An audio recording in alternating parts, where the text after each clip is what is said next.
നമ്മുടെ വീട് എപ്പോഴും ഐശ്വര്യപൂർണ്ണമായി ഇരിക്കുവാൻ വേണ്ടിയിട്ട് വളരെയധികം കാര്യങ്ങൾ ശ്രദ്ധിക്കുന്നവരാണ് നാം ഓരോരുത്തരും. നമ്മുടെ വീട്ടിൽ അശുഭമായിരിക്കുന്ന കുറച്ച് കാര്യങ്ങളുണ്ട്. ഈ പറയാൻ പോകുന്ന കാര്യങ്ങൾ എന്തെങ്കിലും നമ്മുടെ വീട്ടിൽ അങ്ങനെയാണോ എന്ന് സ്വയം വിലയിരുത്താൻ ശ്രമിക്കുക എല്ലാവരും. വീടിന്റെ ഉമ്മറപ്പടിയിലിരുന്ന് ഭക്ഷണം കഴിക്കുന്നത് അത്ര ശുഭകരമല്ല. അതുപോലെ വിശന്ന് വരുന്നവന് അന്നം കൊടുക്കാതിരിക്കുന്നതും അത്ര ശുഭകരമല്ല. ഒരു വീട്ടിൽ രണ്ടിടത്ത് ഭക്ഷണം പാകം ചെയ്യുന്നതും അത്ര നല്ലതല്ല.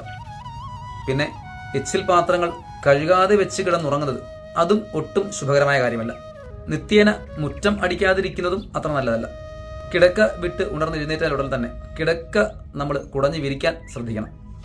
നമ്മുടെ വീട്ടുമുറ്റത്ത് അഴുക്കും പുല്ല് വളർന്ന് വൃത്തിഹീനമായ ഒരു സാഹചര്യമാണ് വീട്ടിന് മുറ്റത്തുള്ളതെങ്കിൽ അതും അത്ര ശുഭകരമല്ല.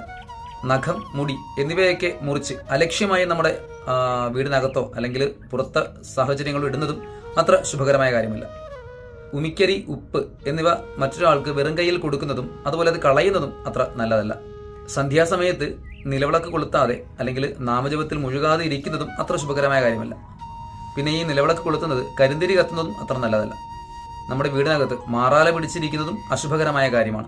അഴിഞ്ഞു കിടക്കുന്ന ചൂല്, പൊട്ടിയ ഗ്ലാസ്, ഉടഞ്ഞ കലം എന്നിവയൊക്കെ വീട്ടിൽ സൂക്ഷിക്കുന്നതും അശുഭകരമായ സാഹചര്യങ്ങളാണ്. അപ്പോൾ ഈ പറഞ്ഞിരിക്കുന്ന കാര്യങ്ങളിൽ ഏതെങ്കിലും ഒന്ന് നമ്മുടെ വീട്ടിലെ സാഹചര്യങ്ങൾ ഉണ്ടെങ്കിൽ അവയൊക്കെ തന്നെ മാറ്റിയിട്ട് നമുക്ക് ശുഭകരമായ ഒരു അന്തരീക്ഷത്തിലേക്ക് നമ്മുടെ ഗൃഹത്തെ കൊണ്ടുപോകാം.